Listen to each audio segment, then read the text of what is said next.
Hi, today I'm going to be talking about 3.1 to 3.3 microirradios. So for the first question, you asked us to use discussion notes and explain the difference between fixed and variable costs, as well as give a real-life example for each. So as we can see in the first chart, I have fixed costs labeled in green and variable costs labeled in blue.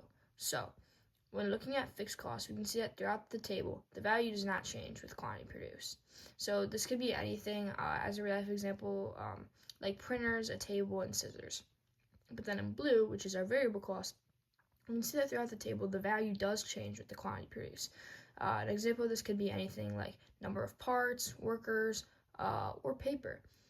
For the second question, you asked us to draw a firm in perfect competition and include lines such as MC, MR, ATC, and AVC, and then draw what happens on the graph when a firm's fixed cost increases.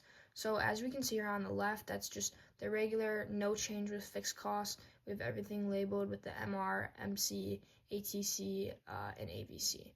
For the second graph to the right, that's what a graph would look like when fixed cost increases. So as we can see, when fixed cost shifts, only ATC changes. So again, to reiterate this, ATC increases, AVC has no change, and MC has no change as well. For the last question, you asked us to explain the primary differences between a period of long run versus short run, and when is a firm in long run. So the main difference is a short run must be a period where at least one of the resources is fixed on the graph, and the ATC must be greater than or less than the MR, but ATC and MR must not be touching.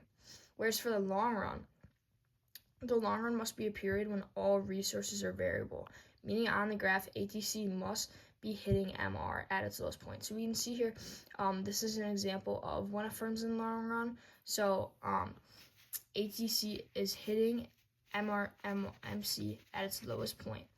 And yeah, that's what it would look like.